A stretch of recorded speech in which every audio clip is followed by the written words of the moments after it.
Hello everybody, and thank you again for joining us on TTF Talks. And we're extremely thrilled today to have the amazing David Speers with us, the man who is pretty much at the centre of anything that happens politically in this country, and definitely the man in the know.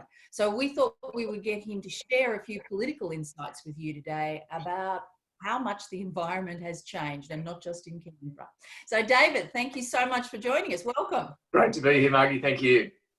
And are you at home in an environment with homeschooling and everything else going on? I am. We have two little ones doing primary school online at the moment, and look, they're doing great. But it's quite an experience for many families, I'm sure. And here I am in our spare room talking to you.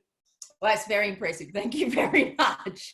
So, look, let's start at the beginning with this exercise. And can I say congratulations on the Four Corners piece? I thought it was an absolutely brilliant summary and so clear. I think it made a whole lot of the issues and progress of this much more transparent for people.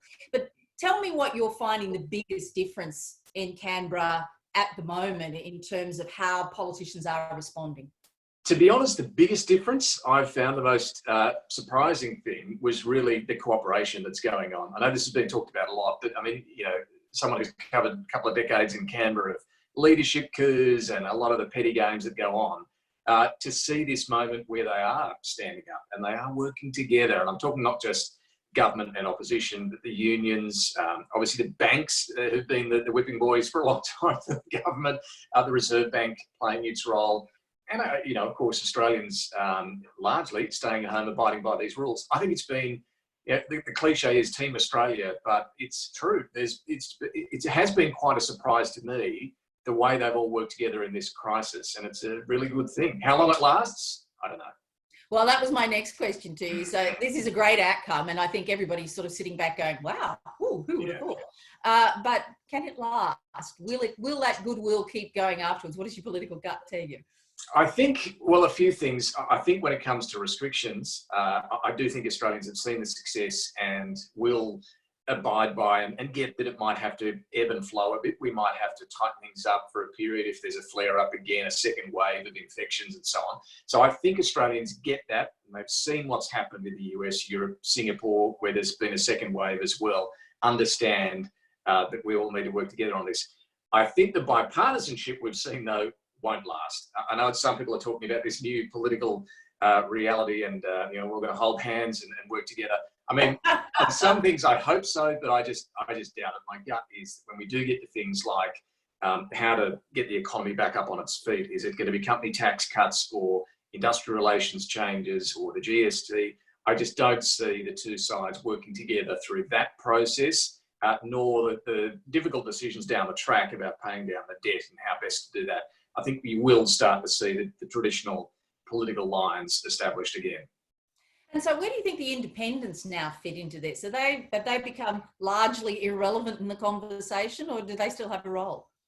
Look, they have been more or less irrelevant over the last month, 6 weeks, because Labor has backed in the JobKeeper, JobSeeker, all these big government programs. So that has sidelined all the independents in both the House and the Senate.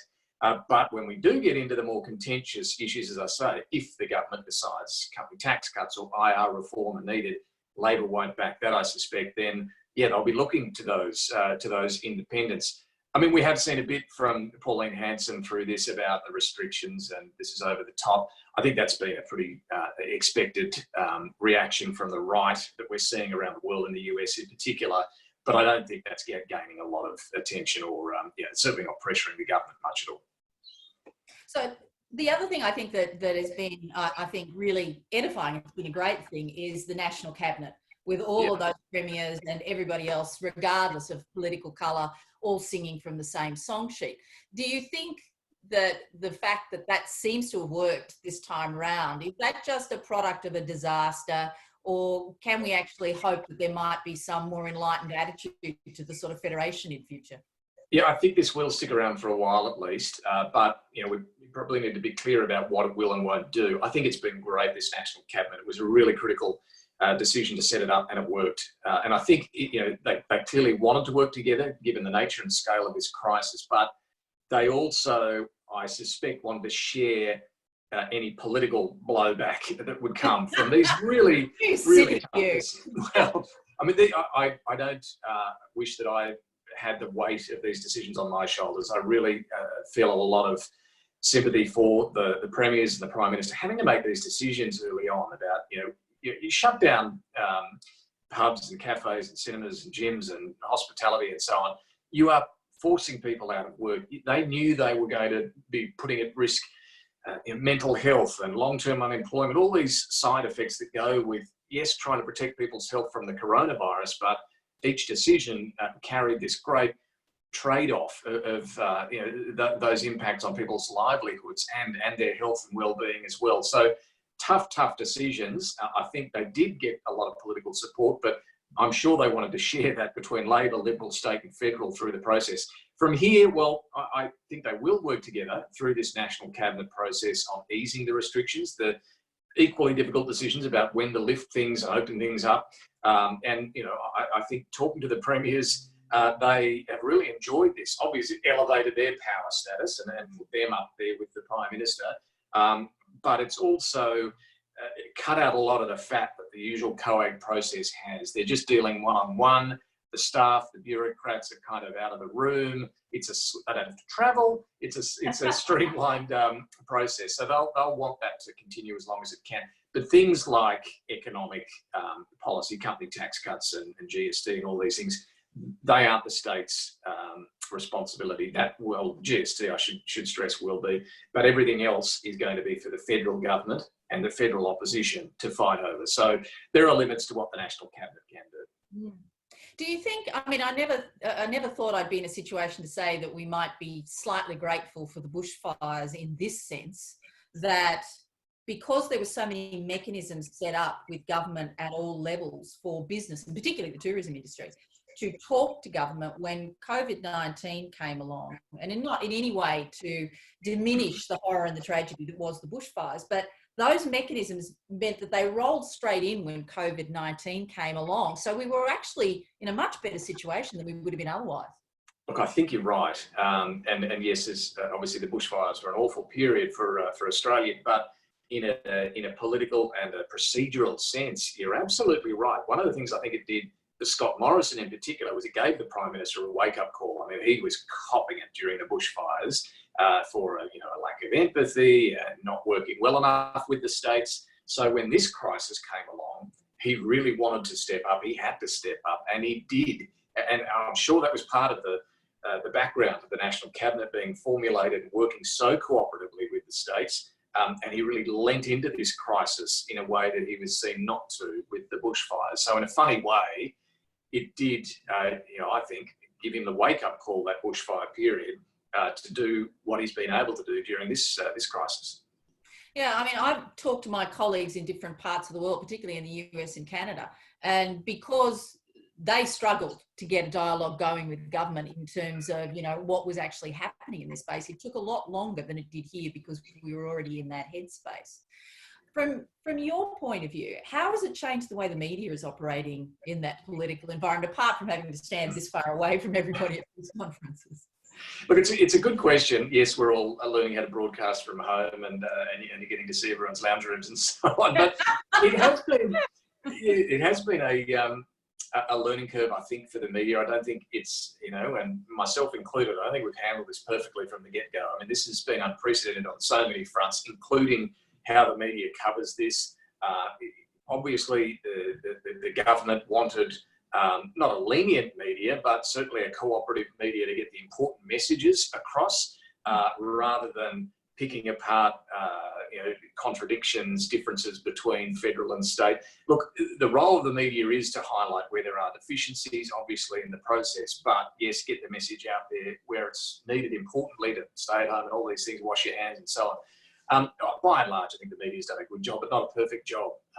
And yeah, I include myself in that in terms of trying to find that right balance between holding the government to account, putting scrutiny on them, but at the same time letting them lead and tell the nation what they need to do. And I would have thought too, from a journalist's perspective, that this is such an enormous problem. It must be a highly emotional thing to report on, in the way that the normal rough and tumble of the political environment isn't. This is quite an emotional, upsetting thing to report on at times. Yeah, look, it is. And look, everyone knows someone who's been affected by this. Even when you mentioned the Four Corners piece, talking to this small business owner who had to sack his staff, and his mortgage, his super, everything was tied up in this business, and he was in tears. And that obviously brings that personal element. I was just talking on the phone to someone today who lost a friend in New York to the coronavirus. So all these connections that people have through what has been such a big global story. And yes, your own families are all locked up and anxious, and I think everyone's feeling a bit better now that we see the caseload curve come down so much. But you think back 3-4 weeks ago, we were all pretty upset and anxious. When can the kids see the grandparents again, and all of these big unknowns that created a lot of worry in our own families. So yeah, it's been not the sort of story as a journalist that you cover from arm's length. It's all around you. It's affecting your family. So yes, that really makes it a very different sort of story to cover. On a different light, interesting to see the role that the Governor of the Reserve Bank is playing in this discussion now. It's a far more obvious, out there, upfront role than we're used to from the Reserve Bank.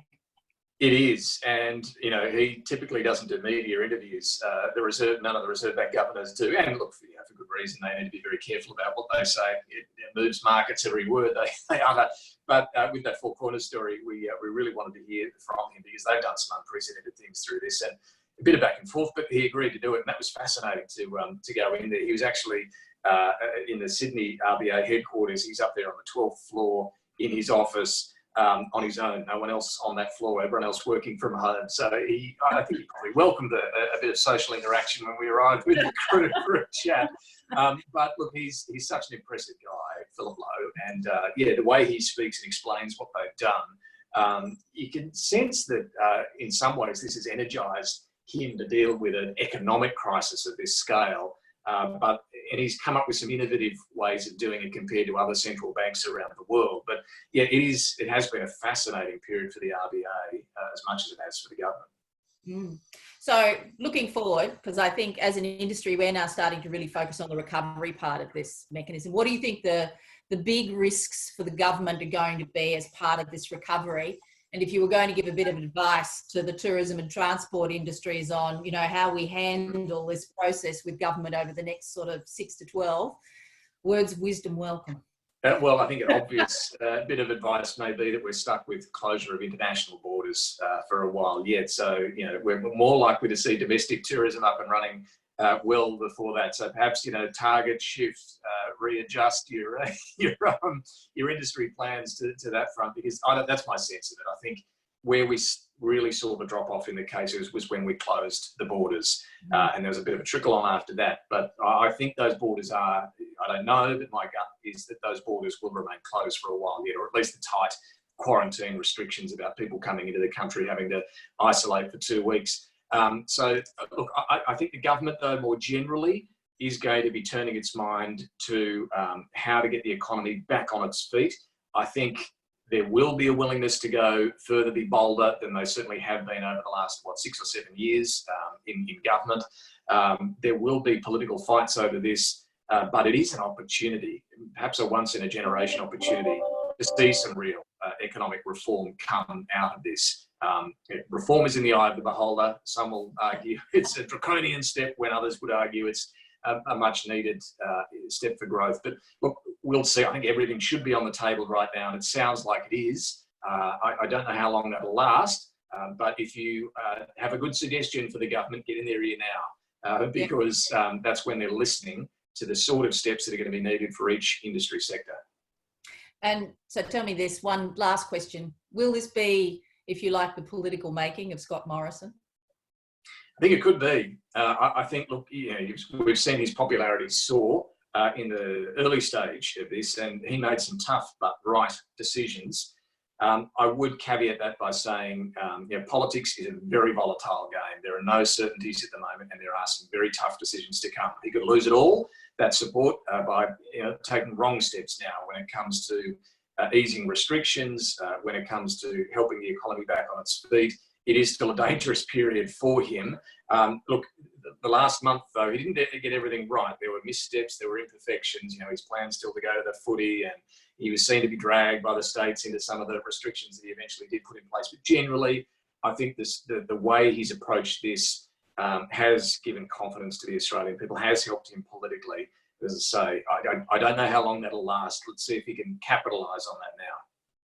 Well, thank you so much, David, for sharing those insights with us. I know that all the members of TTF very much appreciate that and your ongoing relationship with us. So thank you. You stay safe and keep doing such a wonderful job. Thank you, and you. Talk soon.